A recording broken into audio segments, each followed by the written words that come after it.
Japan इकलौता एक ऐसा देश जो आज तक अपने ट्रेडिशंस और हिस्ट्री से इतना जुड़ा हुआ है और दूसरी तरफ दुनिया का सबसे एडवांस और मॉडर्न देश भी कहलाया जाता है। हर साल सबसे ज्यादा अर्थक्वेक्स और सुनामी जैसे डिजास्टर्स का सामना करते हुए भी जहां ये टेक्निकली अब तक एक आइसोलेटेड लैंड होना चाहिए था, वही बार बार आने वाली उन सब मुश्किलों से उठकर आज ये दुनिया के सुपर पावर्स में से एक है। ये कैसे पॉसिबल है? What makes Japan so different from the rest of the world? क्या है वो राज जो यहाँ के लोगों को इतना डिसिप्लिन और एडवांस बनाता है? इसका राज छुपा हुआ है जापान के कुछ ऐसे ट्रेडिशंस और टेक्निक्स में जिनके बारे में आज मैं आपसे बात करने वाला हूँ। जापान के लेजेंडरी निंजा स्टोरीज या फिर उनके मांगा एनिमीज से भी हमें ये पता चलता है कि discipline, ethics and principles are very integral to Japanese way of life. उनकी फिलोसफी और लाइफस्टाइल से अगर आप अपनी लाइफ में एक दो टेक्निक्स भी प्रैक्टिस करते हो तो you will change your entire outlook towards how you conduct your life. So इस वीडियो को एंड तक देखना और इन 5 टिप्स को गलती से भी मत भूलना। Technique number 1, ikigai. Ikigai means reason for being. क्यों नहीं समझे? रुको जरा अच्छे से एक्सप्लेन करता हूँ। किसी भी इंसान के लाइफ में पर्पस क्या होता है? What is that one thing that makes you wake up in the morning? कुछ तो होगा जिसे आप परस्यू कर रहे हो, या आपका यहाँ पे होने का कुछ पर्पस, कुछ मीनिंग, कुछ तो वजूद होगा। और यही सवाल इकिगाई एड्रेस करता है। इकिगाई के बेसिकली 4 एलिमेंट्स है। What you love, what are you good at, what the world needs and finally what you can be paid for. जब आप खुद के लाइफ से जुड़े हुए ये 4 पिलर्स पहचान लेते हो, that is exactly when you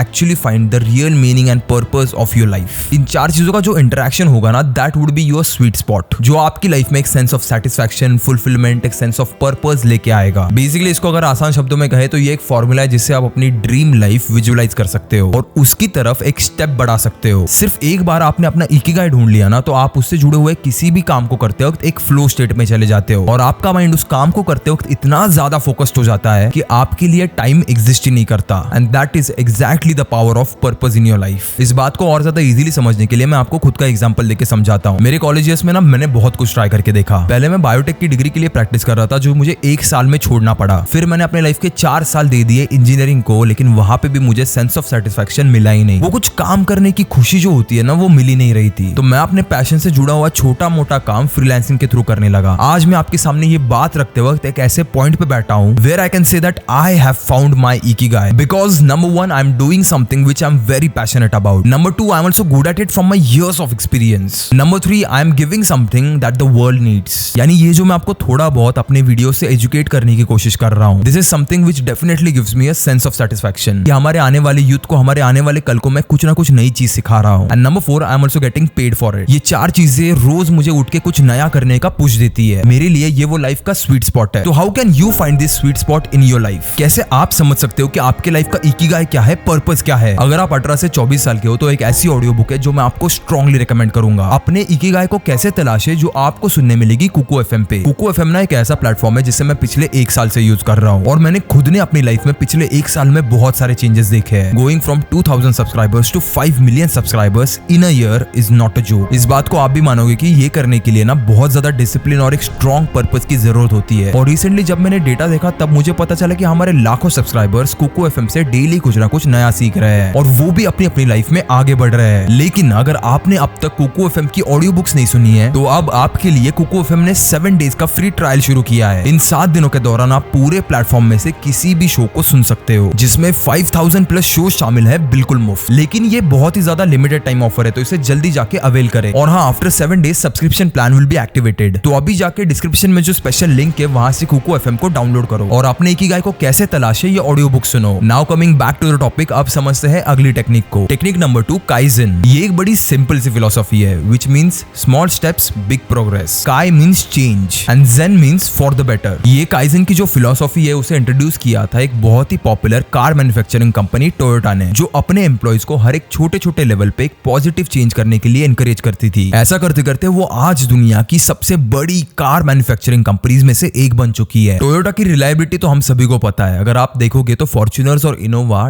2-2.5 lakh kilometre तक चलती है लेकिन उन्हें कुछ नहीं होता। तो ये जो एक कंपनी की पूरी रिलायबिलिटी होती है ये उसके लोगों से ही आती है। These people give their best in whatever they do. तो आप अपनी लाइफ में ये काइजन फिलोसॉफी कैसे इंप्लीमेंट कर सकते हो? शुरुआत से ही ना परफेक्शन को चेज करने के बजाय आपको कंटिन्यूअसली छोटी छोटी इंप्रूवमेंट्स पे फोकस करना चाहिए। आपको एक छोटा सा कैलकुलेशन करके समझाता हूँ। अगर आप रोजाना ज्यादा नहीं सिर्फ 1% भी इंप्रूव करते हो तो साल के एंड में आप पहले से 37 टाइम्स इंप्रूवमेंट कर चुके होगे। इसे कहा जाता है पावर ऑफ कंपाउंडिंग। सिर्फ दिन के 1% इंप्रूवमेंट से कुछ ही सालों में you will become the best version of yourself. आप खुद ही सोचो, आज तक कितनी तो भी बार आपने लाइफ में खुद को कोई गोल दिया होगा, वैसे मुझे कोई बुक पढ़नी है या फिर मुझे वेट कम करना है, गेन करना है, फिट होना है, लेकिन मोस्ट ऑफ द टाइम हम लोग उस टास्क को शुरू ही नहीं कर पाते। We humans tend to procrastinate whenever we look at the task as a whole. आपको लगता है कि इतना बड़ा टास्क करने के लिए ना मेरे पास अभी टाइम है और ना उतनी एनर्जी है इस पे इन्वेस्ट करने के लिए। हम बस गोल सेट करके उसे फ्यूचर के लिए सजा के रखते हैं, ये सोच के कि कभी ना कभी करूंगा, लेकिन अभी नहीं। हटाओ इसको। इस साइकिल को ना तोड़ना बहुत मुश्किल है। ना आप एक दिन में बुक पढ़ने की आदत डाल सकते हो, ना आप एक दिन में फिट हो सकते हो। आज के दिन कर भी लिया तो एक दो दिन बाद उसे बंद कर दोगे, क्योंकि जब हमें इंस्टेंट रिजल्ट्स नहीं दिखते, वो इंस्टेंट डोपामिन बूस्ट नहीं मिलता है, तो योर माइंड गेट्स एग्जॉस्टेड। हमें जल्दी जल्दी रिजल्ट्स देखने की आदत लग चुकी है, सब कुछ ऐसा इंस्टेंट चाहिए हमें। इसलिए instead of going all in, focus on that 1% improvement. इतना तो तुम रोज ही कर सकते हो। एक पूरी बुक एक रात में पढ़ने के बजाय एक पेज से तो शुरू करो। हो सकता है आज एक, कल दो, तो एक वीक में 5 पेजेस पढ़ोगे। But doing this 1% improvement consistently will eventually build a habit. आपको पता भी नहीं चलेगा आप कब एक पेज से रोज एक बुक पढ़ने पे आ जाओगे। Trust me, this is a very powerful technique that you should apply right now. अब बढ़ते हैं अगली टेक्निक की तरफ, विच इज टेक्निक नंबर 3, कोटोडामा। ये जापान का एक ऐसा बिलीफ है विच मीन्स हमारे वर्ड्स में एक ऐसा मिस्टिकल, एक ऐसा स्पिरिचुअल पावर है जो पूरी दुनिया को इन्फ्लुएंस कर सकता है। कोटोडामा को अगर हम लोग ट्रांसलेट करें तो it means power of spoken words. Your words literally have the potential to heal anything in this world. इसको डिपिक्ट करने वाला ना एक एक्सपेरिमेंट हुआ था जिसे कहा जाता है द आइकिया एक्सपेरिमेंट। दो identical plant exactly same conditions, पानी, धूप, मिट्टी में सेटअप किए गए थे। एक प्लांट को ना बहुत सॉफ्ट और लविंग लैंग्वेज के साथ पानी दिया गया। लोग उससे बात करते थे, उससे अपनी फीलिंग शेयर करते थे। और वहीं पे दूसरी तरफ दूसरे प्लांट को नेगेटिव टोन और हार्श वर्ड्स में बात करके पानी दिया गया। And the results will completely shock you. एक प्लांट काफी अच्छे से ग्रो हुआ, वेरस दूसरा मुरझाया हुआ था। ये सेम फिलोसॉफी सॉलोमन आइलैंड के ट्राइबल लोग भी यूज करते हैं। जब उन्हें कोई भी पीस ऑफ लैंड क्लियर करना होता है, तब वो कभी जाके खुद से पेड़ पौधों को काटते नहीं है, बल्कि उन पेड़ पौधों को सब मिलके कर्स करते हैं, उनसे नेगेटिव बातें करते हैं, उन्हें गालियां देते हैं, और देखते ही देखते वो पेड़ मुरझा जाता है। That is the power your words hold, so use them wisely to your benefit. लेकिन इसे करना कैसे है? Start your day with positive affirmations. सुबह उठते ही खुद को आईने में देखो और खुद के साथ एक स्ट्रॉन्ग आई कांटेक्ट बनाओ और जोर जोर से अफर्मेशंस कहो, चाहे तुम एक्चुअल में बोल रहे हो या अपने दिमाग में ही क्यों ना दोहरा रहे हो। आपका बेस्ट वर्जन आप विजुअलाइज करो और फील करो कि वो कैसे दिखता है। उसके बाद 2 सेकंड बस रुक कर अपना सेल्फ कॉन्फिडेंस, अपनी बॉडी लैंग्वेज और अपने फेशियल एक्सप्रेशंस को ऑब्जर्व करना। You will notice a drastic change in your behaviour when you do this regularly. Now moving on to technique number 4, which is omoiyari. आपने ना कुछ रील्स देखे होंगे जिसमें लोग जापान की मॉडर्न टेक्नोलॉजी दिखाते हैं, उनके स्मार्ट होम से लेकर उनके हाई टेक पब्लिक टॉयलेट्स तक। एक चीज ना उन सब में कॉमन है, everything in Japan is made to give you comfort. उन लोगों में ना एक दूसरे की तरफ इतना कंपैशन, इतनी एम्पैथी है, और वो उनके टेक्नोलॉजी में भी दिख के आती है। एंड दैट इज बिकॉज वो कई सालों से ओमोयारी फिलोसॉफी को मानते आ रहे हैं। दिस इज रीजन व्हाई आपने देखा होगा कि जापान में रिस्पेक्ट कल्चर को इतना माना जाता है। लोग हमेशा किसी को भी ग्रीट करते वक्त सिर झुकाते हैं। जापान के लोग इस चीज को काफी अच्छे से समझ चुके हैं कि अगर हमें इस सोसाइटी में एक साथ रहना है तो understanding and resonating with each other will make our lives way easier. This is exactly what we need in India. यहाँ पर आजकल मुझे लोगों में कंपैशन दिख के ही नहीं आता। सब खुद को यहाँ पे थोड़ा बहुत पैसा आने के बाद बादशाह समझने लगे हैं। जब तुम ना खुद को सोसाइटी से ऊपर समझने लगते हो तो तुम्हें वो कंपैशन कभी नहीं आ पाता। But the change should start with all of अस।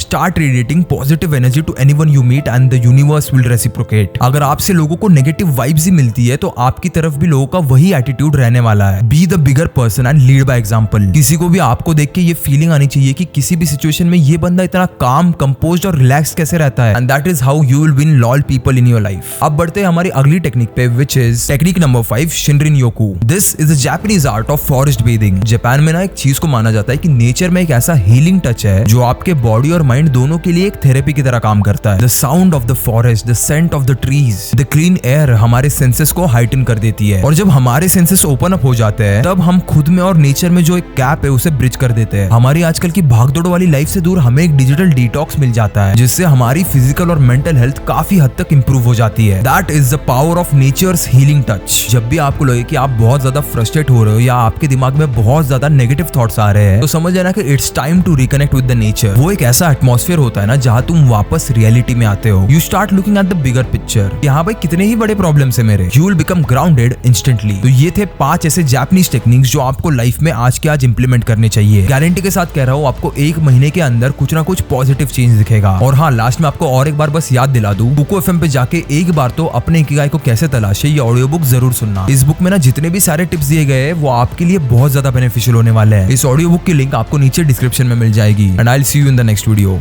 तब तक के लिए कीप इंस्पायरिंग।